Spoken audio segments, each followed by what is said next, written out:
Hi friends, welcome back to Arsikere ಹೊರನ್ YouTube channel.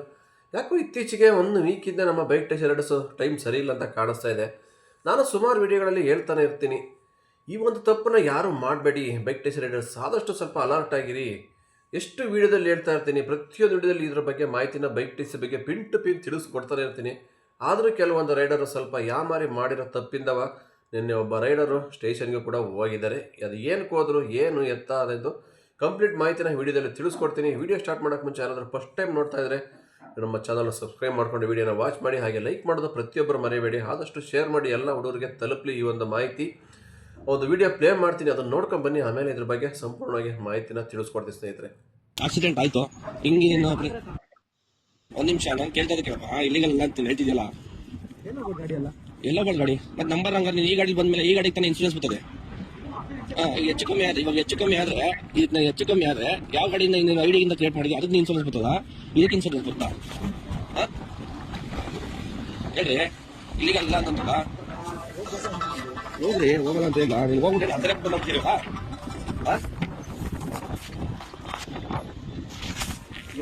ಅರ್ಧಲ್ಲೇ ಬಿಟ್ಬಿಡ್ತೀರಾ? ಅದು ಹೆಂಗ್ ಬಿಟ್ಟೋಗ್ಬಿಡ್ತೀಯಾ?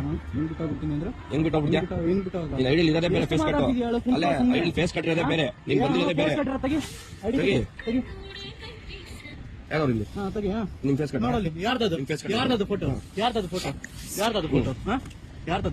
ಹೇಳು ಫೋಟೋ ಅದು ಮುಂದೆ ಕೇಳಿ.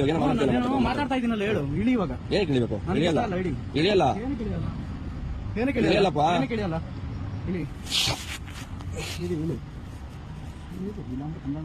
ಕಂಪ್ಲೇಂಟ್ ಹಾಕು ನನಗೆ ಗೊತ್ತಿಲ್ಲ. ನೀನು ಮುಂದೆ ಕಂಪ್ಲೇಂಟ್ ಹಾಕೋ.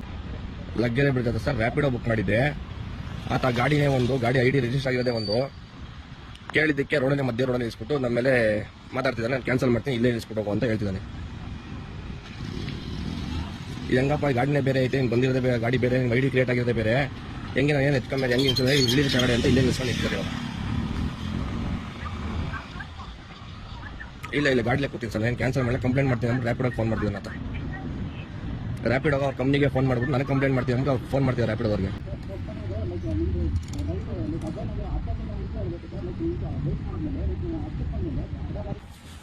ಅಣ್ಣ ಇಳಿಯಕ್ಕಾಗಲ್ಲ, ನಾನು ಬುಕ್ ಮಾಡಿದ್ದೀನಿ, ನಾನು ಇಳಿಬೇಕು. ನಾನು ಕಂಪ್ಲೇಂಟ್ ಮಾಡಿದ್ದೀನಪ್ಪ. ಕಂಪ್ಲೇಂಟ್ ಮಾಡಿ ನಿಂತ್ಕೋ. ಯಾಕೆ ನಿಂತ್ಕೋ. ಏನ್ ಗಾಡಿ ನಿಲ್ಬೇಕು? ಕಾಸು ಕೊಡುತ್ತಲ್ವಾ? ಕಾಸು ಕೊಡಲ್ವಾ? ನೀನೇನ್ ಕಾಸು ಏನ್ ಮುಂಚೆ ಕೊಟ್ಟಿಲ್ಲಪ್ಪ. ಮಾತಾಡೋ. ಯಾಕೆ ನಿಧಾನಕ್ಕೆ ಮಾತಾಡೋ. ನಿಧಾನಕ್ಕೆ ಮಾತಾಡೋ. ಆಟೋದವನು ನೀನು, ನಂಗೆ ಗೊತ್ತು. ಯಾವ ಆಟೋ ತೋರಿಸ್ತಾ? ಯಾವ ಗಾಡಿ ಅಂತ ನನಗೆ ಗೊತ್ತು. ಗಾಡಿ ನೋಡಿ ಯಾವ ನನ್ನ ಗಾಡಿ ಒಂದು ವರ್ಷ 40,000 ಟ್ಯಾಕ್ಸ್ ಕಟ್ತಾ ಇದ್ದಾನೆ. ನಾನೇ ಆಟೋ ಮಾಡಿಕೊಳ್ಳಿ. ಒಂದು ನಿಮಿಷ ತಡಿ. ಕೇಳತ್ತಪ್ಪ, ನೀನ್ ಮಾತಾಡ್ ಕೇಳತ್ತಪ್ಪ. ಯಾರೋ ಬಂದು ಹೋಗ್ಬೋದು ನಿನ್ನ ಹತ್ರ. ಯಾರೋ ಬಂದು ಹೋಗ್ಬೋದು. ಯಾಕೆ ಮಾತಾಡಲ್ಲ? ಹೇಳಕ್ ಯಾವ ಕೇಳಲ್ಲ. ಎಲ್ಲರೂ ಇರ್ತೀವಿ. ಕೇಳೋರಂತ ನಾವೇ ಇರ್ತೀವಿ. ನಾನು ಹೇಳೋದು ಕೇಳಿಸ್ಕೊ. ಕೇಳೋರಂತ ನಾವೇ ಇರ್ತೀವಿ. ನೀನ್ ಆಟೋದವನು. ನನ್ನ ಆಟೋನೇ ಇಲ್ಲ ಅಂತ ನಾನು ಹೇಳ್ತೇನೆ. ನಾನು ಆಟೋ ಐತೆ ಪ್ರೂವ್ ಮಾಡು. ನನ್ನ ಆಟೋ ಐತೆ ಫೋನ್ ಮಾಡು. ನನ್ನ ಆಟೋ ಐತೆ ಅಂತ ಪ್ರೂವ್ ಮಾಡು.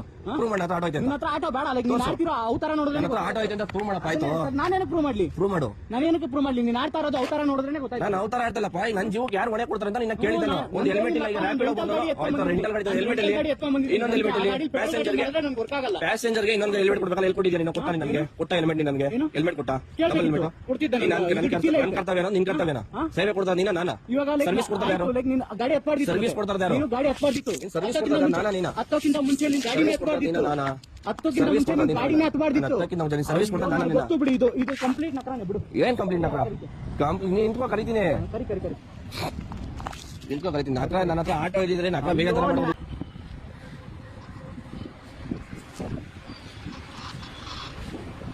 ಇದು ರ್ಯಾಪಿಡೋ ಬುಕ್ ಮಾಡಿ ಸರ್. ಮನೆಯಿಂದ ಇದಕ್ಕೆ ಹೋದೆ. ಮನೆಯಿಂದ ಇದಕ್ಕೆ ಕದಗಳಿ ಹೋದೆ. ನಮ್ಮ ಮಿಸಸ್ ಕರ್ಕೊಂಬರಕ್ಕೆ ಫೋನ್ ಮಾಡಿದ ವಿಷಯ ಇಷ್ಟೇ. ರ್ಯಾಪಿಡೋ ಬುಕ್ ಮಾಡಿದೆ, ಗಾಡಿ ನಂಬರ್ ಬೇರೆ ಇತ್ತು, ಹೆಲ್ಮೆಟ್ ಕೊಟ್ಟಿಲ್ಲ. ಕೇಳಿಸ್ತಾರೆ ನೀರಪ್ಪ, ನಾನು ಮಾತಾಡ್ತೀನಿ. ಕಂಪ್ಲೇಂಟ್ ಮಾಡಿ ನಾನೇ ತಾನೆ ಮಾತಾಡ್ತೀನಿ. ತರ್ಕೋ. ಗಾಡಿ ಬುಕ್ ಮಾಡ್ಕೊಂಡು ಇಲ್ಲಿಂದ ಬರ್ತಾ ಇದೆ. ಗಾಡಿ ನಂಬರೇ ಬೇರೆ ಐತೆ. ಏನೋ ನೀನು ಹೆಲ್ಮೆಟ್ ಕೊಟ್ಟಿಲ್ಲ ಅಂತ ಕೇಳಿದೆ. ಅಲ್ಲಿಂದ ಬರ್ತಾ ನಾನು ಕೇಳ್ಕೊಂಡೆ ಬಂದೆ. ಏನ್ ಮಾಡೋಣಪ್ಪ, ಇಲ್ಲದೆ ಹೆಂಗೆ ನನ್ನ ಗಾಡಿ ತಂದು ನನ್ನ ಪೆಟ್ರೋಲ್ ಖಾಲಿ ಆಗಿ ಫಸ್ಟ್ ನಾನು ಇಲ್ಲ ಗಾಡಿ ಬೇರೆ ಗಾಡಿ ಕೊಟ್ಬಿಡಿ, ಸೇಲ್ ಮಾಡ್ಬಿಡಿ, ಗಾಡಿ ಡ್ಯೂಟಿ ಮಾಡ್ತಾ ಇಲ್ಲ. ಈಗ ಏನೋ ಇದು ಜೀವಕ್ಕೆ ಹೆಚ್ಚು ಕಮ್ಮಿ ನಾನು ಏನಪ್ಪ ಮಾಡಬೇಕು ಅಂತಂದ್ರೆ ನಾನೇನು ಕೇಳ್ತೀಯಾ, ಇಲ್ಲಿ ಕ್ಲೈಮ್ ಆಗುತ್ತೆ ಅಂತ ನಮ್ಗೆ ಸೈಡ್ ಹಾಕಿ ಜೀವನದಲ್ಲಿ ಎಷ್ಟೋ ಸಮಸ್ಯೆಗಳನ್ನ ಬಗೆಹರಿಸೋಕೆ ಯಾರಿಗೂ ಆಗೋದಿಲ್ಲ. ಇದೊಂದು ಸಮಸ್ಯೆ ಅಂತ ಈ ರೋಡಲ್ಲಿ ನಿಲ್ಲಿಸ್ಬಿಡೋದು ನಾನು ಏನು ಮಾಡಿ ಇವಾಗ ಏನ್ ಕೇಳ್ಬೇಕು ಹೇಳಿ? ಸರ್ ನಾನು ಹೇಳಕ್ ಕೇಳಿ ಸರ್. ಈಗ ರೋಡಲ್ಲಿ ಈಗ ನನ್ನ ಹತ್ರ ವಿಡಿಯೋನೇ ಐತೆ, ನಾನು ಪೂರ್ತಿ ಅಲ್ಲಿಂದ ಬಂದಿರೋದು ವಿಡಿಯೋನೇ ಐತೆ. ಇನ್ಶೂರೆನ್ಸ್ ಇಲ್ಲ, ಅಲ್ಲ ಏನಿಲ್ಲ, ನಾನು ಕಂಪ್ಲೇಂಟ್ ಫೈಲ್ ಮಾಡ್ಕೊಳ್ಳಿ. ನಂದು ಈಗ ಇಲ್ಲಿಗಲ್ ತಾನೇ ಮಾಡ್ತಾರದು, ಇಲ್ಲಿಗಲ್ ತಾನೇ ಮಾಡ್ತಾರದು. ಗಾಡಿಯೇ ಬೇರೆ, ಬಂದಿರೋದೇ ಬೇರೆ, ಅವ್ನ ಗಾಡಿ ಐಡಿ ಕ್ರಿಯೇಟ್ ಮಾಡಿರೋದೇ ಬೇರೆ. ನಾನು ಕೇಳಿತ್ತಪ್ಪ, ಪ್ಯಾಸೆಂಜರ್ ಆಗಿ ಕೇಳತ್ತಪ್ಪಣ. ಪ್ಯಾಸೆಂಜರ್ ಆಗಿ ಅವ್ನು ಟಿಟಿ ನೀನು ಆಟೋ ಓಡಿಸೋ, ನೀನು ಅದಕ್ಕೆ ನಾನು ಇದು ಮಾಡ್ತಾ ಇದೆಯಾ ಅಂತ. ನನ್ನ ಹತ್ರ ಆಟೋನಿಲ್ಲ, ಇಲ್ಲ, ಯಾವ್ದು ಇಲ್ಲ ನನ್ನ ಹತ್ರ ಇರೋದು. ನನ್ನ ಹತ್ರ ಟಿಟಿ ಬಸ್ಸು. ನಾನು ಹೋಯ್ತಾ ನಮ್ಮ ಮಿಸ್ಸಸ್ ಕರ್ಕೊಂಡ್ಬರೋದು ನೋಡ್ತಾ ಇದ್ದೀನಿ. ಅದೆಲ್ಲ ಬಂದು ರೋಡಲ್ಲಿ ಸ್ಪ್ರೇ ಇಳಿದೋಗಲಿ, ನಿಮ್ಗೆ ಏನಾಯ್ತು ನೀವು ಕ್ಲೇಮ್ ಇಳಿದೋಗಲಿ ಅಂತಂದ್ರೆ ಏನ್ ಪ್ಯಾಸೆಂಜರ್ ಇದೆನಾ? ನೀವು ಮಾತಾಡಿದಂಗೆ ಫಸ್ಟ್ ಹತ್ರ ವಿಡಿಯೋ ಆಯ್ತಮ್ಮ, ನೀವು ಫಸ್ಟ್ ಇಂದ ಮಾತಾಡಿ ಹತ್ರ ವಿಡಿಯೋ ಐತೆ. ನೋಡಿದ್ರಲ್ಲ ಸ್ನೇಹಿತರೆ ವಿಡಿಯೋ ಇದು ಜಸ್ಟ್ ನಿನ್ನೆ ಆಗಿರೋದು ನಮ್ಮ ಬೆಂಗಳೂರು ಪೀಣ್ಯ ಭಾಗದಲ್ಲಿ. ಇದು ಬೇಕಂತಲೇ ಮಾಡಿರ್ತಕ್ಕಂಥ ಕಿರಿಕು. ಇದು ಎದ್ದು ಕಾಣಿಸ್ತಾ ಇದೆ ಇಲ್ಲಿ, ಏಕೆಂದರೆ ಇದು ಯಾವುದೋ ಒಂದು ಅನ್ಎಕ್ಸ್ಪೆಕ್ಟೆಡ್ ಆಗಿರೋದಲ್ಲ, ಬೇಕಂತಲೇ ಮಾಡಿರೋ ಕಿರಿಕು. ಇದರಲ್ಲಿ ರೈಡರ್ದು ತಪ್ಪಿದೆ, ಆ ಒಂದು ಬುಕ್ ಮಾಡಿರ್ತಕ್ಕಂಥ ಪ್ಯಾಸೆಂಜರ್ದು ತಪ್ಪಿದೆ, ಇಬ್ಬರದು ತಪ್ಪಿದೆ. ಇಲ್ಲಿ ನಡೆದಿರ್ತಕ್ಕಷ್ಟೇ ಇಷ್ಟೇ. ಏನಪ್ಪ ಅಂದರೆ ಬೈಕ್ ಟ್ಯಾಕ್ಸಿನ ಮಾಡಬಾರ್ದು, ಇದನ್ನ ಏನಾದ್ರು ಮಾಡಿ ಸ್ಟಾಪ್ ಮಾಡಬೇಕು ಅಂತ ಇವಾಗ ಹೊಸದಾಗಿ ಏನೇನಾದ್ರು ಒಂದು ಕ್ರಿಯೇಟ್ ಮಾಡ್ತಾ ಇದ್ದಾರೆ ಬೈಕ್ ಟ್ಯಾಕ್ಸಿ ಬಗ್ಗೆ ಪ್ರಾಬ್ಲಮ್ ಹಿಡಿಯೋಕ್ಕೆ. ಏಕೆಂದರೆ ಇವಾಗ ಡೈರೆಕ್ಟಾಗಿ ಹೋದರೆ ಏನೂ ಮಾಡೋಕ್ಕಾಗ್ತಾ ಇಲ್ಲ ಬೈಕ್ ಟ್ಯಾಕ್ಸಿ. ಹಂಗಾಗಿ ಇಂಡೈರೆಕ್ಟಾಗಿ ಏನಾದ್ರು ಒಂದು ಮಾಡಬೇಕು, ಬೈಕ್ ಟ್ಯಾಕ್ಸಿ ರೈಡರ್ಸ್ಗೆ ತೊಂದರೆ ಕೊಡಬೇಕು, ಇದನ್ನು ಸ್ಟಾಪ್ ಮಾಡಬೇಕು ಅನ್ನೋ ಒಂದೇ ಇಂಟೆನ್ಷನ್ ಇಟ್ಕೊಂಡು ಒಟ್ಟಾರೆ ಬೈಕ್ ಟ್ಯಾಕ್ಸಿಗೆ ಪ್ರತಿನಿತ್ಯ ಏನಾದ್ರು ಒಂದು ತೊಂದರೆ ಕೊಡ್ತಾನೆ ಇದ್ದಾರೆ. ಇದು ಕೂಡ ನಿನ್ನೆ ಆಗಿರೋದೆ. ಯಾರೋ ಒಬ್ಬರು ಬೇಕಂತಲೇ ಒಂದು ಬೈಕ್ ಟ್ಯಾಕ್ಸಿ ವಿರೋಧಿಗಳು ಒಂದು ಬೈಕ್ ಟ್ಯಾಕ್ಸಿನ ಬುಕ್ ಮಾಡ್ತಾರೆ ಪೀಣ್ಯ ಭಾಗದಲ್ಲಿ.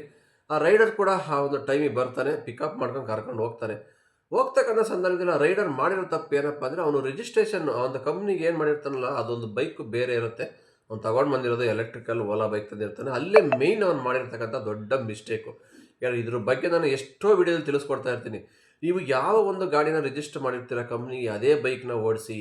ಇಲ್ಲಾಂದರೆ ಏನಾದ್ರು ಒಂದು ಕೇಸ್ ಆರ್ ಟಿ ಒಂದರ ಇಡೀಲಿ, ಇಲ್ಲ ಕಸ್ಟಮರ್ ಏನೋ ಕಂಪ್ಲೇಂಟ್ ಮಾಡಿದ್ರೆ ಮೇಯ್ನ್ ನಿಮ್ಮ ಐ ಡಿ ಸಸ್ಪೆಂಡ್ ಆಗದಲ್ಲದೆ ಮತ್ತೆ ನಿಮ್ಮ ಪರ್ಸನಲ್ ಇಶ್ಯೂಸು ಅದಕ್ಕೂ ಕೂಡ ಪ್ರಾಬ್ಲಮ್ ಆಗೋ ಸಂದರ್ಭ ಜಾಸ್ತಿ ಇದೆ ಅಂತ ಸುಮಾರು ವಿಡಿಯೋದಲ್ಲಿ ನಾನು ಹೇಳ್ತಾನೆ ಇರ್ತೀನಿ. ಅಟ್ಲೀಸ್ಟ್ ನಿಮ್ಮದು ಹಳೆ ಗಾಡಿ ಆಗಿರುತ್ತೆ, ಅದೆಲ್ಲೋ ಪ್ರಾಬ್ಲಮ್ ಆಗಿರುತ್ತೆ, ಅದನ್ನು ಯೂಸ್ ಮಾಡ್ತಾ ಇರಲ್ಲ, ನಂತರ ಹೊಸ ಗಾಡಿ ತಗೊಂಡಿರ್ತೀರ, ಬಟ್ ಅದನ್ನು ನೀವು ರಿಜಿಸ್ಟ್ರೇಷನ್ ನಂಬರ್ ಚೇಂಜ್ ಮಾಡಿಸಲ್ಲ. ಇದೇ ಮೇಯ್ನ್ ಮಾಡೋ ತಪ್ಪು. ಏನಾಗುತ್ತೆ ಅಂದರೆ ಈಗ ಆಯ್ತಲ್ಲ ಘಟನೆ ನೋಡೋದ್ರಲ್ಲ ವಿಡಿಯೋ, ಇದೇ ಮೇಯ್ನ್. ಅದಕ್ಕೋಸ್ಕರ ಯಾರೆಲ್ಲ ಹೊಸ ಗಾಡಿ ತಗೊತೀರ ಇಮ್ಮಿಡಿಯೇಟಾಗಿ ಹೋಗಿ ಆಫೀಸ್ಗೆ ಹೋಗಿ ಆ ಒಂದು ಹಳೇದನ್ನು ಡಿಲೀಟ್ ಮಾಡಿಸ್ಬಿಟ್ಟು ಹೊಸ ಗಾಡಿ ನಂಬರ್ ರಿಜಿಸ್ಟರ್ ಮಾಡಿಸಿ. ಇಲ್ಲಾಂದರೆ ಸುಮ್ಮನೆ ಅನ್ನೆಸರಿ ಪ್ರಾಬ್ಲಮ್ನ ಮೈ ಮೇಲೆ ಎಳ್ಕೋಬೇಕಾಗುತ್ತೆ. ಬೆಸ್ಟ್ ಎಕ್ಸಾಂಪಲ್ ಇದು ನಿನ್ನೆ ಆಗಿರೋದಕ್ಕಂಥ ವಿಡಿಯೋ. ಇದರ ಬೇಕಂತಲೇ ಬೈಕ್ ಟ್ಯಾಕ್ಸಿ ಹಿಡಿಬೇಕು, ತೊಂದರೆ ಕೊಡಬೇಕು ಅನ್ನೋರಿಗೆ ಒಂದು ಒಳ್ಳೆ ಆಪ್ಷನ್ ಸಿಗಾಕೊಂಬಿಡ್ತು ನಿನ್ನೆ. ಅದೇ ಗೊತ್ತಾಯ್ತಲ್ಲ ಅಲ್ಲಿ ಆಗಿರೋದು ಏನಪ್ಪ ಅಂದರೆ, ಆ ಒಂದು ರೈಡರ್ ಬರ್ತಾರೆ, ಬೈಕ್ ಟ್ಯಾಕ್ಸಿ ರಿಜಿಸ್ಟ್ರೇಷನ್ ನಂಬರ್ ಬೇರೆ ಇರುತ್ತೆ, ಅಲ್ಲಿ ಬಂದಿರತಕ್ಕಂಥ ಗಾಡಿ ಬೇರೆದಿರುತ್ತೆ. ಆನಂತರ ಅವರು ಆನ್ಲೈನಲ್ಲಿ ಒಂದು ಗಾಡಿದು ಇನ್ಸೂರೆನ್ಸ್ ಚೆಕ್ ಮಾಡ್ತಾರಂತೆ, ಇನ್ಸೂರೆನ್ಸ್ ಕೂಡ ಲ್ಯಾಪ್ಸ್ ಆಗಿದೆ. ಅಲ್ಲಿಗೆ ಅವ್ರಿಗೆ ಏನಾಯಿತು, ರೋಗಿ ಬಯಸಿದ್ದು ಹಾಲು ಅನ್ನ, ಡಾಕ್ಟ್ರ್ ಹೇಳಿದ್ದು ಹಾಲು ಅನ್ನ, ಆ ಥರ ಆಗೋಯ್ತು. ಸಿಕ್ಕಿದ್ದೆ ಚಾನ್ಸ್ ಅಂತವ ಆ ವ್ಯಕ್ತಿಗೆ ಸ್ವಲ್ಪ ಚಾರ್ಜ್ ಮಾಡೋಕ್ಕೆ ಶುರು ಮಾಡಿದ್ರು ಆನ್ ದ ವೇಲೇನೆ. ಆ ವ್ಯಕ್ತಿ ಸುಮಾರು ಹೊತ್ತು ಪಾಪ ಸೈಲೆಂಟಾಗೆ ಪೇಷನ್ಸಿಗೆ ಹೋಗ್ತಾ ಇದ್ರು ರೈಡರು, ಏನೋ ಇರಲಿ ಪರವಾಗಿಲ್ಲ ಅಂತ. ಆದರೂ ಅತಿ ಆದಮೇಲೆ ಏನು ಮಾಡೋಕ್ಕಾಗುತ್ತೆ, ಮಾತಾಡಲೇಬೇಕಾಗತ್ತೆ. ಯಾಕೆಂದರೆ ಮುಂದೆ ಹೋಗಿ ಡ್ರಾಪ್ ಲೊಕೇಶನ್ಗೆ ಹೋದ್ಮೇಲೆ ಇನ್ ಕೇಸ್ ಅವ್ರಿಗೆ ಏನಾದ್ರು ತೊಂದರೆ ಕೂಡ ಆಗ್ಬೋದಲ್ವಾ. ಯಾಕೆ ಅವ್ರ ಕಡೆ ಜನ ಯಾರು ಬಂದು ಕಿರಿಕ್ ಮಾಡಿ ತೊಂದರೆ ಕೊಟ್ಟರು ಕೊಡ್ಬೋದು, ಹೇಳೋಕ್ಕಾಗಲ್ಲ. ಅದಕ್ಕೋಸ್ಕರ ವ್ಯಕ್ತಿ ಏನು ಮಾಡ್ದ, ಸೆಂಟ್ರ್ ರೋಡಲ್ಲಿ ಅಲ್ಲೇ ಇಳಿಸ್ಬಿಟ್ಟ. ಇಳಿರಿ ಫಸ್ಟ್ ನೀವು ಕೆಳಗಡೆ, ನಾನು ಇಲ್ಲಿಂದ ಮುಂದೆ ಕರ್ಕೊಂಡು ಹೋಗೋಕ್ಕಾಗಲ್ಲ ಅಂತ. ಅದಕ್ಕೆ ಆ ವ್ಯಕ್ತಿ ಫುಲ್ ಅವಾಜ್ ಆಗ್ತದೆ, ಏನು ಕರ್ಕೊಂಡು ಹೋಗೋಕ್ಕಾಗಲ್ಲ, ಈ ಪುಕ್ಸಟ್ಟೆ ಕರ್ಕೊಂಡು ಹೋಗ್ತೀವಿ, ದುಡ್ಡು ಕೊಡಲ್ವ, ಹಂಗೆ ಹೆಂಗೆ ಅಂತವ. ನೀವು ದುಡ್ಡು ಕೊಟ್ಟ ತಕ್ಷಣ ನೀವೆಲ್ಲ ಅಂದಂಗೆ ಅನ್ನಿಸ್ಕೋಬೇಕು, ನೀವು ಮಾಡ್ದಂಗೆಲ್ಲ ಮಾಡಿಸ್ಕೋಬೇಕು ಅಂತ ಇಲ್ಲಿ ಯಾವುದೇ ಒಂದು ರೂಲ್ಸ್ ಇಲ್ಲ, ಆಯಿತಾ. ಆವಾಗ ಗಾಡಿ ಬಂತಲ್ವಾ, ನಂಬರ್ ಪ್ಲೇಟ್ ಚೇಂಜ್ ಇತ್ತಲ್ವಾ, ಆವಾಗಲೇ ಹತ್ತಬಾರ್ದಾಯ್ತು ನೀನು. ನಾವು ಕೇಳೋದು ಒಂದೇ ಕ್ವಶನ್ ಇದೇನೆ, ನಂಬರ್ ಪ್ಲೇಟ್ ಚೇಂಜ್ ಇತ್ತಾ, ಇಮ್ಮಿಡಿಯೇಟಾಗಿ ರೈಡ್ ಕ್ಯಾನ್ಸಲ್ ಮಾಡ್ಕೊ, ಬೇರೆ ರೈಡ್ ಬುಕ್ ಮಾಡ್ಕೊ. ಯಾರು ಕೇಳ್ತಾ ಇರಲ್ವಲ್ಲ ನಿನಗೆ, ಬೇರೆ ಗಾಡಿ ತಂದಿದ್ಯಪ್ಪ, ನಾನು ಬರೋಕ್ಕಾಗಲ್ಲ, ನನಗೆ ಸೇಫ್ ಇಲ್ಲ, ಇದರಲ್ಲಿ ಏನಾದ್ರು ಆಕ್ಸಿಡೆಂಟ್ ಆದರೆ ಹಂಗಾಗಿ ನಾವು ಬರೋಕ್ಕಾಗಲ್ಲ ಅಂತ ಇಮ್ಮಿಡಿಯೇಟ್ ರೈಡ್ ಕ್ಯಾನ್ಸಲ್ ಮಾಡ್ಕೊಂಡು ಹೋಗ್ಬೋದಾಯ್ತಲ್ಲ. ಆದರೆ ಆ ವ್ಯಕ್ತಿ ಮಾಡಿಲ್ಲ, ಅದೇ ಬೈಕಲ್ಲಿ ಬಂದಿದ್ದಾರೆ. ಏನಕ್ಕೆ ಬಂದರು, ಈ ಒಂದು ಕಿತಾಪತಿ ತೆಗಿಬೇಕು, ಖ್ಯಾತೆ ತೆಗಿಬೇಕು, ಏನಾದ್ರು ಒಂದು ಬೈಕ್ ಟ್ಯಾಕ್ಸಿಗೆ ತೊಂದರೆ ಕೊಡಬೇಕು ಅನ್ನೋ ಒಂದೇ ಇಂಟೆನ್ಷನ್ ಇಟ್ಕೊಂಡು ಬೇಕಂತಲೇ ಮಾಡಿರೋದು. ಇದು ಎದ್ದು ಕಾಣಿಸ್ತಾ ಇದೆ, ಇದು ಇವ್ರ ಇಂಟೆನ್ಷನ್ ಒಂದೇ ಇಟ್ಕೊಂಡು ಆ ಬೈಕ್ ಟ್ಯಾಕ್ಸಿ ರೈಡರ್ಗೆ ತೊಂದರೆ ಕೊಡಬೇಕು ಅಂತ ಮಾಡಿದ್ದಾರೆ. ಆದರೆ ಆ ವ್ಯಕ್ತಿ ಕೂಡ ಸ್ವಲ್ಪ ಸ್ಟ್ರಾಂಗ್ ಇದ್ದರು, ಯಾವುದೇ ಥರ ಬೇರೆ ಯಾರು ಆಗಿದ್ರೆ ಸ್ವಲ್ಪ ಎದುರ್ಕೊಂಡು ಏನೋ ಒಂದು ರಿಕ್ವೆಸ್ಟ್ ಮಾಡ್ಕೊಂಡ್ರೆ ಗೊತ್ತಿಲ್ಲ, ಬಟ್ ಆ ವ್ಯಕ್ತಿ ಸ್ಟ್ರಾಂಗ್ ಇರೋದ್ರಿಂದವ ಯಾವ ವ್ಯಕ್ತಿಯ ಮುಲಾಜಾಗೆ ಸೊಪ್ಪಾಕಿಲ್ಲ ವ್ಯಕ್ತಿಗೆ. ಹೌದಪ್ಪ, ಅದು ಪ್ಯಾಸೆಂಜರ್ ಹೇಳ್ತಾರೆ, ಇದು ಬೈಕು ನಿಂದಲ್ಲ, ಇಲ್ಲಿ ರಿಜಿಸ್ಟರ್ ಆಗಿರ್ತಕ್ಕಂಥ ಆ್ಯಪಲ್ಲಿರೋ ಫೋಟೋನ ನಿಂದಲ್ಲ, ನೀನು ಬೇರೇನು ಬಂದಿದೆಯಾ ಅಂತ ಕೂಡ ಅವಾಜ್ ಆಗ್ತಾರೆ. ಆ ನಂತರ ವ್ಯಕ್ತಿ ಒಂದು ಆ್ಯಪಿಂದ ಫೋಟೋ ತೆಗೆದು ತೋರಿಸಿ ಚೆಕ್ ಮಾಡು, ನಾನು ಈ ಥರ ಇರೋದಂತ ಕರೆಕ್ಟಾಗಿ ಅವಾಜ್ ಹಾಕಿದ ಮೇಲೆ ಅವಾಗ ಒಪ್ಕೊಂತಾರೆ ನೀನೇ, ಬಟ್ ಗಾಡಿ ನಿಂದಲ್ಲ. ಹೌದು ಗಾಡಿ ನಂದಲ್ಲ, ಏನೋ ಬೇರೆ ಇಶ್ಯೂ ಆಗಿರುತ್ತೆ, ಇಲ್ಲ ಸರ್ವಿಸ್ ಬಿಟ್ಟಿರ್ತಾರೆ, ಇಲ್ಲ ಏನೋ ಗಾಡಿ ಪ್ರಾಬ್ಲಮ್ ಆಗಿರುತ್ತೆ, ತೊಗೊಂಡು ಬಂದಿರ್ತಾರೆ, ಹೇಳೋಕ್ಕಾಗಲ್ಲ, ಏನೂ ಮಾಡೋಕ್ಕಾಗಲ್ಲ. ಯಾಕೆಂದ್ರೆ ಒಂದಿನ ಲೀವ್ ಹಾಕಿದ್ರೆ ಮನೇಲಿ ಕೂತ್ಕೊಂಡ್ರೆ ಯಾರೂ ಸಂಬಳ ಕೊಡಲ್ಲ ಅಲ್ವಾ. ಕಷ್ಟ ಇದೆ ಎಲ್ಲರಿಗೂ, ಪ್ರತಿಯೊಂದು ದಿವಸ ಒಂದು ದಿನಕ್ಕೆ 2,000 ರೂಪಾಯಿ 1,000 ರೂಪಾಯಿ ಲಾಸ್ ಆದರೆ ಯಾರೂ ಕೊಡೋಕ್ಕೆ ಬರಲ್ಲ ಇವತ್ತು. ಹಂಗಾಗಿ ಮಾಡ್ತಾರೆ. ಈಗ ನಾವು ಆಟೋಗಳು ನೋಡ್ತಾ ಇರ್ತೀವಲ್ವಾ, 2 ನಂಬರ್ ಹಾಕೊಂಬತ್ತಾರೆ, ನೋಡಿದ್ರಲ್ಲ ನೀವು. ಒಂದು ಮೇಯ್ನ್ ರಿಜಿಸ್ಟ್ರೇಷನ್ ನಂಬರ್ ಯೆಲ್ಲೋ ಕಲರಲ್ಲಿ ಬೋರ್ಡ್ ಬಂದರೆ ಅದ್ರ ಮೇಲ್ಗಡೆ ಒಂದು ಬ್ಯಾನರ್ ಕಟ್ಕೊಂಡ್ಬಂದಿರ್ತಾರೆ, ಊಬರ್ ನಂಬರ್ ಇದು ಅಂತ. ಓಲಾ ಒಂದಿರುತ್ತೆ, ಊಬರ್ ಒಂದಿರುತ್ತೆ, ಪ್ರಾಫಿಟಾಗಿ ಒಂದಿರುತ್ತೆ. ಈ ಥರ ಎಷ್ಟೋ ಆಟೋಗಳು ನಾವು ನೋಡ್ತಾ ಇರ್ತೀವಿ. ಅವಕ್ಕೆಲ್ಲ ಯಾರೂ ಕೇಳಲ್ಲ. ಬಟ್ ಏನಕ್ಕೆ ಬೈಕ್ ಟ್ಯಾಕ್ಸಿನೇ ಟಾರ್ಗೆಟ್ ಈ ಥರ ಮಾಡಿ ತೊಂದರೆ ಕೊಡ್ತಾ ಇರೋಂತ ನಮಗಂತೂ ಗೊತ್ತಿಲ್ಲ. ಆನಂತರ ವ್ಯಕ್ತಿ ಫುಲ್ ಅಲ್ಲೇ ತೊಂದರೆ ಕೊಡ್ತಾರೆ ರೈಡರ್ಗೆ. ಅವರು ಕೂಡ ರೈಡರು ಮಾತಿನ ಚಕಮಕಿ ನಡೀತಿ. ಇಬ್ಬರ ಮಧ್ಯೆ ಏಕಾಏಕಿ ಅವನು ಕಂಪ್ಲೇಂಟ್ ಕೂಡ ರೇಸ್ ಮಾಡ್ತಾನೆ. ಯಾವುದೇನೋ ಪ್ಯಾಸೆಂಜರು ಒಂದು ಸ್ವಲ್ಪ ಹೊತ್ತಿನಲ್ಲೇ ಪೊಲೀಸ್ ಕೂಡ ಬಂತು. ಆ ಥರ ಆಗಿರ್ತಕ್ಕಂಥ ಪ್ರಾಬ್ಲಮ್ ಡಿಸ್ಕಷನ್ ಮಾಡಿದ್ರು ಇಬ್ಬರನ್ನೂ ಪೊಲೀಸ್ ಜೀಪಲ್ಲಿ ಕರ್ಕೊಂಡು ಹೋದ್ರು ಸ್ಟೇಷನ್ಗೆ. ನಂತರ ಏನಾಯಿತು ಏನು ಎತ್ತ ಇನ್ನೂ ಮಾಹಿತಿ ಕೂಡ ಸಿಕ್ಕಿಲ್ಲ ಸ್ಟೇಷನ್ಗೆ ಹೋದ್ಮೇಲೆ. ಬಟ್ ಮೇಜರ್ ಇಶ್ಯೂ ಏನಿಲ್ಲ, ಸಣ್ಣ ಪುಟ್ಟ ಪ್ರಾಬ್ಲಮ್ ಮಾತಲ್ಲೇ ಮುಗಿಸ್ಕೊಂಡು ಬಂದಿರ್ತಾರೆ. ಬಟ್ ಆದ್ರೂ ಇಲ್ಲಿ ಎದ್ದು ಕಾಣಿಸೋದು ಏನಂದರೆ ಒಂದು ರೈಡರ್ದು ತಪ್ಪಿದೆ. ನಾನು ಅವತ್ತಿಂದನೂ ಹೇಳ್ತಾ ಇರ್ತೀನಿ ಪ್ರತಿಯೊಂದು ವಿಡಿಯೋದಲ್ಲೂ, ಯಾರು ಗಾಡಿ ಚೇಂಜ್ ಮಾಡೋಗಿದ್ರೆ ಮಾಡಿಸ್ಕೊಳ್ಳಿ ಆಫೀಸ್ಗೆ ಹೋಗಿ. ಈ ಥರ ಪ್ರಾಬ್ಲಮ್ ಆದಾಗ ಏನು ಮಾಡ್ತೀರಾ ಅಲ್ವಾ?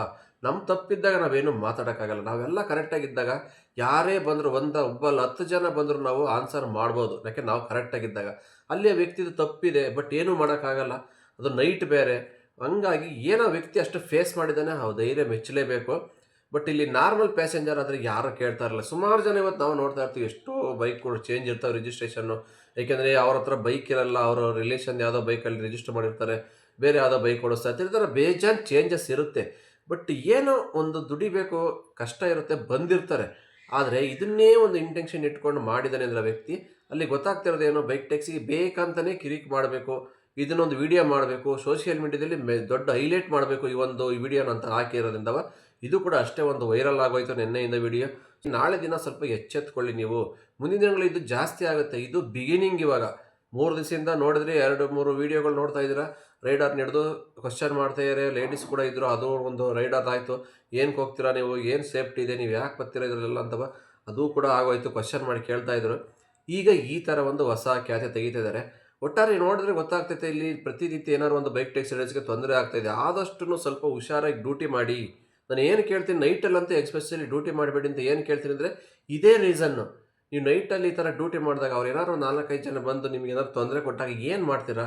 ಯಾರನ್ನು ಕೇಳ್ತೀರಾ ಅಲ್ವಾ? ನಿರ್ಜನ ಪ್ರದೇಶದಾಗ ಹೋದಾಗ ಏನಾದ್ರು ತೊಂದರೆ ಆದರೆ ಏನು ಮಾಡ್ತೀರಾ? ಅದಕ್ಕೋಸ್ಕರ ನೈಟು ಸೇಫ್ಟಿ ಇಲ್ಲ. ಎಕ್ಸ್ಪೆಷಲಿ ಡೇಯಲ್ಲಾದರೆ ಒಬ್ಬರು ಇರ್ತಾರೆ, ಯಾರು ಪಬ್ಲಿಕ್ಸ್ ಯಾರು ಬರ್ತಾರೆ, ಏನೋ ಒಂದು ಪ್ರಾಬ್ಲಮ್ ಹೇಳಿದ್ರೆ ಸಾಲ್ವ್ ಮಾಡ್ತಾರೆ. ಬಟ್ ಆ ಜಾಗದಲ್ಲಿ ಯಾರೂ ಇಲ್ಲ ನೈಟಲ್ಲಿ. ಹೀಗಾಗಿ ಪ್ರಾಬ್ಲಮ್ ಆದಾಗ ಏನೂ ಮಾಡೋಕ್ಕಾಗಲ್ಲ. ಅದಕ್ಕೋಸ್ಕರ ನೈಟ್ ಡ್ಯೂಟಿ ಮಾಡೋಕ್ಕೋಗಬೇಡಿ. ಸೇಫ್ಟಿ ಇಲ್ಲ, 100-200 ರೂಪಾಯಿ ಎಕ್ಸ್ಟ್ರಾ ಬರುತ್ತೆ ಅಂತ ಈ ಥರ ಎಲ್ಲ ರಿಸ್ಕ್ ಮೈ ಮೇಲೆ ಹೇಳ್ಕೊಂಡು ಸುಮ್ಮನೆ ಸ್ಟೇಷನ್ನು, ಕೋರ್ಟು, ಕಚೇರಿ ಇಲ್ಲಿನೂ ದುಡ್ಡು ಎಕ್ಸ್ಟ್ರಾ ಖರ್ಚಾಗ್ತಾ ಹೊರತು ಏನು ಇದರಿಂದ ಲಾಭ ಏನಿಲ್ಲ. ಹಂಗಾಗಿ ಬೈಕ್ ಟ್ಯಾಕ್ಸಿ ಮಾಡೋದಿದ್ರೆ ಡೇಯಲ್ಲೇ ಮಾಡ್ಕೊಳ್ಳಿ. ನೈಟಲ್ಲಿ ಏನಾದ್ರು ಬೇರೆ ಏನಾದ್ರು ಪೋಟ್ರ್ ಅವು ಮಾಡ್ಕೊಳ್ಳಿ. ಕಮರ್ಷಿಯಲ್ ಮೆಟೀರಿಯಲ್ ಸಣ್ಣ ಪುಟ್ಟ ಆರ್ಡರ್ ಬರ್ತವೆ. ಇದರಿಂದ ಎಷ್ಟು ಪ್ರಾಬ್ಲಮ್ ಆಯಿತು ನೋಡಿದ್ರೆ ಆ ವ್ಯಕ್ತಿ ಬೇಕಂತಲೇ ಮಾಡಿ ಕಿರಿಕ್ ಮಾಡಿ, ಹೆಲ್ಮೆಟ್ ಕೊಟ್ಟಿಲ್ಲ ನನಗೆ, ನೀನು ಬೇರೆ ಗಾಡಿ ತಗೊಂಬಂದ್ಯಾ, ಇನ್ಸೂರೆನ್ಸ್ ಕ್ಲೈಮ್ ಆಗಲ್ಲ, ಹೆಂಗೆ ನೀನು ನಾನು ಕರ್ಕೊಂಡು ಹೋಗ್ತೀಯ ಅಂತ ಸಿಕ್ಕಾಬಟ್ಟೆ ಕ್ವಶನ್ ಮಾಡ್ತಾಯಿದ್ದೀನಿ. ಆ ಬೈಕಿಗೆ ಗತಿದಾಗಲೇ ಹೆಲ್ಮೆಟ್ ಕೇಳ್ಬೋದಾಗಿತ್ತಲ್ವಾ? ಅಲ್ಲೂ ಕೇಳಿಲ್ಲ. ಹತ್ತಕ್ಕೆ ಮುಂಚೆ ನೀನು ಬೇರೆ ಗಾಡಿ ತಂದಿದ್ದೀಯ ನಾನು ಬರಲ್ಲ ಅಂತ ಅಲ್ಲೇ ಹೇಳ್ಬೋದಾಯ್ತು, ಅಲ್ಲೂ ಹೇಳಿಲ್ಲ. ಹಿಂಗಾಗಿ ಇವೆಲ್ಲ ನೋಡಿದ್ರೆ ಆ ವ್ಯಕ್ತಿ ಅಲ್ಲೇ ರೈಡರ್ ಬೇಕಾದ್ರೆ ಡೈರೆಕ್ಟಾಗಿ ಹೇಳ್ದ ಇದು ಪಕ್ಕ ಕಿರಿಕ್ ಆಡ್ರೆ ಇದು ಅಂತ ಅವ್ರು ಅಲ್ಲೇ ಹೇಳ್ಬಿಟ್ಟಾಗ ಗೊತ್ತಾಯ್ತು ಅವನಿಗೆ ಆಲ್ಮೋಸ್ಟ್ ಇದು ಬೇಕಂತಲೇ ಮಾಡಿರೋದು. ನೀವು ಯಾವುದೇ ಒಂದು ಪ್ಯಾಸೆಂಜರಲ್ಲಿ ನೀವೇ ಬುಕ್ ಮಾಡಿ ಬೇಕಂತಲೇ ಕಿರಿಕ್ ಮಾಡೋಕ್ಕೋಸ್ಕರ ಮಾಡಿರೋದಂತವ ಆ ವ್ಯಕ್ತಿಗೆ ಕೂಡ ಅಲ್ಲೇ ಗೊತ್ತಾಯ್ತು. ಅದಕ್ಕೋಸ್ಕರ ಆ ರೈಡರ್ ವ್ಯಕ್ತಿ ಒಂದು ಟ್ರಿಪ್ನ ಕಂಟಿನ್ಯೂ ಮಾಡಿಲ್ಲ, ಅಲ್ಲೇ ಇಳೀರಿ ಅಂತ ಇಳಿಸ್ತಾ ಮಾಡಿದ್ದು ಸರಿನೇ. ಅದಿಲ್ಲ ಅಂತ ಹೇಳೋಕ್ಕಾಗಲ್ಲ. ಮುಂದೆ ಕರ್ಕೊಂಡೋದ್ಮೇಲೆ ಅವ್ರ ಜನಗಳು ಬಂದು ಅವ್ರ ರೈಡರ್ಗೆ ಏನು ಬೇಕಾದ್ರೂ ಮಾಡ್ಬೋದಲ್ವ? ಹೇಳೋಕ್ಕಾಗಲ್ಲ. ನೈಟಲ್ಲಿ ತೊಂದರೆ ಕೊಡೋದಿಲ್ಲ, ಹೊಡೆಯೋದು ಬೈಯೋದು ಏನು ಬೇಕಾದ್ರೂ ಆಗ್ಬೋದಾಗಿತ್ತು.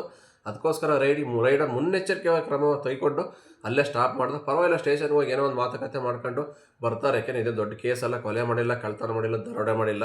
ಹಂಗಾಗಿ ಏನೋ ಒಂದು ಪ್ರಾಬ್ಲಮ್ ಆಗಿದೆ ಸಣ್ಣ ಪುಟ್ಟದು, ಏನೋ ಹೇಳಿ ಬರ್ಬೋದು ಆಚೆ. ಬಟ್ ನಾಳೆ ದಿವಸ ಇನ್ನೂ ದೊಡ್ಡದಾಗೋದು ಬೇಡಲ್ವಾ? ಅದಕ್ಕೋಸ್ಕರ ಹೇಳ್ತಾ ಇರ್ತೀನಿ, ದೊಡ್ಡದು ಮಾಡ್ಕೊಂಡು ಮತ್ತೆ ಮೈ ಮೇಲೆಲ್ಲ ಪ್ರಾಬ್ಲಮ್ಗಳು ಕ್ರಿಯೇಟ್ ಮಾಡಿಕೊಂಡು ಪರದಾಡೋದಕ್ಕಿಂತ ಆದಷ್ಟು ಇವಾಗಲೇ ಹುಷಾರಾಗಬೇಕು.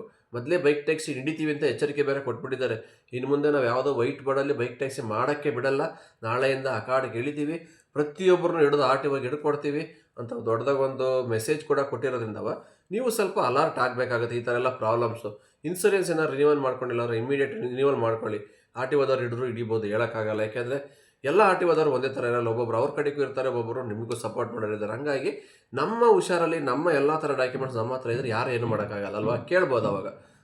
RC ಇದೆ, ಇನ್ಸೂರೆನ್ಸ್ ಇದೆ, ನಮ್ಮದೇ ಬೈಕ್ ಇದೆ, ನನ್ನ ಹೆಸರಲ್ಲಿದೆ, ನಾನೇ ರೈಡರು, ನನ್ನ ಹೆಸರಲ್ಲಿ ಕಂಪ್ನಿಗೆ ರಿಜಿಸ್ಟರ್ ಆಗಿದ್ದೀನಿ, ನಾನೇ ಓಡಿಸ್ತೀನಿ, ಧೈರ್ಯವಾಗಿ ಹೇಳ್ಕೊಬೋದು, ಎಲ್ಲ ಕರೆಕ್ಟಾಗಿದ್ದೆ. ಇವೆಲ್ಲರಲ್ಲ ಏನಾದ್ರು ಒಂದು ಮಿಸ್ಟೇಕ್, ಒಂದು ತಪ್ಪಾಗಿದ್ರೂ ನಿಮಗೇನು ಆನ್ಸರ್ ಕೊಡೋಕ್ಕೆ ಆಗಲ್ಲ. ಟೈಮಲ್ಲಿ ಗಾಡಿನ ಸೀಸ್ ಮಾಡಿಬಿಡ್ತಾರೆ, ಎಷ್ಟು ಬೇಕಾದ್ರೂ ಫೈನ್ ಹಾಕ್ಬೋದು. ಯಾಕೆಂದರೆ ರೂಲ್ಸ್ ಆ ಥರ ಇರೋದ್ರಿಂದವ ಹುಷಾರಾಗಿ ಡ್ಯೂಟಿ ಮಾಡಿ. ಏಕೆಂದರೆ ಬೈಕ್ ನಿಮ್ಮ ಹೆಸರಲ್ಲೇ ಇದ್ದರೆ ನೀವೇ ಓಡಿಸಿದ್ರೆ ಅಟ್ಲೀಸ್ಟ್ ಇನ್ ಕೇಸ್ ಏನೋ ಸಣ್ಣ ಪುಟ್ಟ ಆಕ್ಸಿಡೆಂಟ್ ಆದರೆ ಆ ಇನ್ಸೂರೆನ್ಸ್ ರಿನ್ಯೂವಲ್ ಮಾಡ್ಕೋಬೋದಲ್ವಾ? ಅದಾರ ಕ್ಲೈಮ್ ಆಗುತ್ತೆ ನಿಮಗೆ. ಏನೂ ಇಲ್ಲಾಂದರೆ ಏನು ಮಾಡ್ತೀರಾ? ತುಂಬ ಕಷ್ಟ. ಅದಕ್ಕೆ ನಾನು ಎಲ್ಲ ವಿಡಿಯೋದಲ್ಲಿ ಏನಕ್ಕೆ ಬಡ್ಕೊತಾ ಇರ್ತೀನಿ, ಅವಾಗ ಮುಂಚೆ ಎಷ್ಟು ವಿಡಿಯೋ ಮಾಡಾಕಿದೆ ಇದ್ರ ಬಗ್ಗೆ ಅಂದರೆ ಇದೇ ಒಂದು. ಈ ಥರ ಪ್ರಾಬ್ಲಮ್ ಆಗೋದಕ್ಕಿಂತ ಮುಂಚೆಗೆ ಎಚ್ಚೆತ್ಕೊಳ್ಳೋದು ಒಳ್ಳೇದಾ, ಪ್ರಾಬ್ಲಮ್ ಆದಮೇಲೆ ಎಚ್ಚೆತ್ಕೊಳ್ಳೋದು ಒಳ್ಳೇದಾ? ನೀವೇ ಹೇಳಿ. ಹಾಗಾಗಿ ನೆನ್ನೆ ಆಗಿರೋದೇ ಒಂದು ಬೆಸ್ಟ್ ಎಕ್ಸಾಂಪಲ್ ಎಲ್ಲ ರೈಡರ್ಗಳು. ಇನ್ನು ಮುಂದೆ ಯಾರೋ ಸ್ವಲ್ಪ ಹುಷಾರಾಗಿ ನೀವು ಡ್ಯೂಟಿ ಮಾಡಲೇಬೇಕಾಗತ್ತೆ. ಯಾಕೆಂದರೆ ಹೋಗ್ತಾ ಹೋಗ್ತಾ ಇನ್ನು ಬೈಕ್ ಟ್ಯಾಕ್ಸಿಗೆ ಸ್ವಲ್ಪ ತೊಂದರೆ ಕೊಡೋರು ಜಾಸ್ತಿ ಆಗ್ತಿದ್ದಾರೆ ಪ್ರತಿನಿತ್ಯವ. ಅದಕ್ಕೋಸ್ಕರನೇ ಹೇಳ್ತಾ ಇದ್ದೀನಿ. ಎಚ್ಚರಿಕೆ ಕೊಟ್ಟಿದ್ದಾರೆ ಅವರೇನೆ, ಈ ಥರ ಮಾಡ್ತೀವಿ ನಾವು ಯಾವುದೇ ಕಾರಣಕ್ಕೂ ಮಾಡೋಕ್ಕೆ ಬಿಡಲ್ಲ ಅಂತ ಹೇಳಿದ ಮೇಲೆ ನಮ್ಮ ಹುಷಾರಲ್ಲಿ ನಾವು ಇರಲೇಬೇಕಾಗತ್ತೆ. ಇನ್ಸೂರೆನ್ಸ್ ಏನು ಜಾಸ್ತಿ ಆಗಲ್ಲ, 700 ಇಂದ 800 ರೂಪಾಯಿ ಆಗುತ್ತೆ 1 ಇಯರ್ ರಿನ್ಯೂವಲ್ಲು. ಆರಾಮಾಗಿ ಮಾಡ್ಕೊಳ್ಳಿ, ಒಂದು ಹಾಫ್ ಡೇ ಸಂಪಾದನೆ ಅಲ್ವಾ? ಬೇರೆ ಬೈಕ್ ಏನಾದ್ರು ಓಡಿಸ್ತಾ ಇದ್ದರೆ ಇಮ್ಮಿಡಿಯೇಟ್ ಇವಾಗಲೇ ಹೋಗಿ ಆಫೀಸ್ಗೆ ಹೋಗಿ ಒಂದು ರಿಜಿಸ್ಟರ್ ನಂಬರ್ ಏನಿದೆ ಅದು ಗಾಡಿ ನಂಬರ್ ಚೇಂಜ್ ಮಾಡಿಸ್ಕೊಳ್ಳಿ. ನಾಳೆ ದಿವಸ ಏನು ಬೇಕಾದ್ರೂ ಪ್ರಾಬ್ಲಮ್ ಬರ್ಬೋದು ನಿಮ್ಮ ಮೇಲೆ, ಹೇಳೋಕ್ಕಾಗಲ್ಲ. ಹಂಗಾಗಿ ಇದೆಲ್ಲ ನೋಡ್ತಾ ಇದ್ದರೆ ಇನ್ನು ಸ್ಟಾರ್ಟ್ ಮಾಡ್ತಾರೆ ಬೈಕ್ ಟ್ಯಾಕ್ಸಿ ರೇಸ್ಗೆ ತೊಂದರೆ ಕೊಡೋಕ್ಕೆ ಅಂತ ಎದ್ದು ಕಾಣಿಸ್ತಾ ಇದೆ ಪ್ರತಿನಿತ್ಯವ. ನಾವು ಒಂದಲ್ಲ ಒಂದು ವಿಡಿಯೋಗಳು ಮಾಡ್ತಾನೆ ಇದ್ದೀವಿ, ಪ್ರತಿನಿತ್ಯ ವಿಡಿಯೋಗಳು ಸಿಗ್ತಾನೆ ಇದ್ದಾವೆ. ಒಬ್ಬರಲ್ಲ ಒಬ್ಬರು ರೈಡರ್ಗಳಿಗೆ ತೊಂದರೆ ಕೊಡೋದು ಒಂದು ವಿಭಿನ್ನ ರೀತಿಯಲ್ಲಿ ಒಂದೇ ಥರ ಮಾಡ್ತಾ ಇಲ್ಲ. ನೀನು ಯಾಕೆ ಮಾಡ್ತಿದ್ದೆ ಬೈಕ್ ಟ್ಯಾಕ್ಸಿ ಅಂತ ಒಂದು ತೊಂದರೆ ಆದರೆ ಇನ್ನೊಂದು ಥರ ಸ್ಟಾರ್ಟ್ ಮಾಡಿದ್ದಾರೆ. ಏನಕ್ಕೆ ಅಂದರೆ ಇದೇ ಒಂದು ರೀಸನ್ನು. ಒಂದೇ ಆ್ಯಂಗಲಲ್ಲಿ ಹೋದರೆ ಬೈಕ್ ಟ್ಯಾಕ್ಸಿ ಸ್ಟಾಪ್ ಮಾಡೋಕ್ಕಾಗಲ್ಲ. ಎಲ್ಲ ಥರ ಆ್ಯಂಗಲಲ್ಲೂ ಬೈಕ್ ಟ್ಯಾಕ್ಸಿ ಅವ್ರನ್ನ ಅಟ್ಯಾಕ್ ಮಾಡಬೇಕು, ಹಿಡಿಬೇಕು ಅನ್ನೋದು ಒಂದೇ ಇವ್ರ ಇಂಟೆನ್ಷನ್ ಆಗಿರೋದವ. ನಿನ್ನೆ ಈ ಥರ ಮಾಡಿದ್ದಾರೆ. ಬೇಕಂತಲೇ ಬುಕ್ ಮಾಡಿದ್ರು, ಡಾಕ್ಯುಮೆಂಟ್ಸ್ ನಿಂದು ಇನ್ಸೂರೆನ್ಸ್ ರಿನ್ಯೂವಲ್ ಇಲ್ಲ, ಬೇರೆ ಗಾಡಿ ತಂದಿದೆಯಾ, ಎಲೆಕ್ಟ್ರಿಕಲ್ ಬೈಕಲ್ಲಿ ಓಡಿಸಿದೆಯಾ, ಈ ಥರ ಇವಾಗ ಶುರು ಮಾಡಿದ್ದಾರೆ. ಇದರಿಂದ ಏನಾಗುತ್ತೆ, ತಪ್ಪು ನಮ್ಮ ಕಡೆನೂ ಇದೆ. ಹಾಗಾಗಿ ಏನೂ ಮಾಡೋಕ್ಕಾಗಲ್ಲ. ಅದಕ್ಕೋಸ್ಕರ ನಾವೆಲ್ಲ ಕರೆಕ್ಟಾಗಿದ್ದರೆ ಏನು ಬೇಕಾದ್ರೂ ಮಾತಾಡ್ಬೋದಲ್ವ. ಹಾಗಾಗಿ ಆದಷ್ಟು ನೀವು ಎಲ್ಲ ಡಾಕ್ಯುಮೆಂಟ್ಸ್ ನಿಮ್ಮ ಹತ್ರ ಇಟ್ಕೊಂಡು ಗಾಡಿನ ನಿಮ್ಮ ಹೆಸರಲ್ಲಿ ಓಡಿಸ್ಕೊಂಡು ರಿಜಿಸ್ಟರ್ ಮಾಡಿಕೊಂಡು ಧೈರ್ಯವಾಗಿ ಡ್ಯೂಟಿ ಮಾಡ್ಬೋದು. ಅವಾಗ ಏನಾದ್ರು ಒಂದು ತಪ್ಪಿದ್ರು ನೀವು ಏನೂ ಮಾಡೋಕ್ಕಾಗಲ್ಲ. ಸಿಗಾಕೊಂಡ್ರೆ ಅವರೆಲ್ಲ 4-5 ಜನ ಬಂದು ನಿಮ್ಮ ಬೈಕ್ನ ಹಿಡ್ಕೊಂಡು ಆಟೋವಾಗಿ ಇಟ್ಕೊಟ್ರೆ ಏನು ಮಾಡ್ತೀರಾ ಹೇಳಿ? ಹೋಗಲಿ, ಏನೂ ಮಾಡೋಕ್ಕಾಗಲ್ಲ, ಕಷ್ಟ ಇದೆ. ಅದಕ್ಕೋಸ್ಕರ ಇನ್ನು ಮುಂದೆ ಹುಷಾರಾಗಿ ನಿಮ್ಮ ಎಚ್ಚರಿಕೆಯಲ್ಲಿ ನೀವಿರಿ ಅಂತ ಹೇಳ್ತಾ ಈ ವಿಡಿಯೋ ಇಲ್ಲಿಗೆ ಮುಗಿಸ್ತಾ ಇದ್ದೀನಿ. ಮತ್ತೆ ಸಿಗ್ತೀನಿ ಮುಂದಿನ ವಿಡಿಯೋದಲ್ಲಿ. ಅಲ್ಲಿವರೆಗೂ take care, bye bye, have a nice day. ಜೈ ಹಿಂದ್, ಜೈ ಕರ್ನಾಟಕ ಮಾತೆ.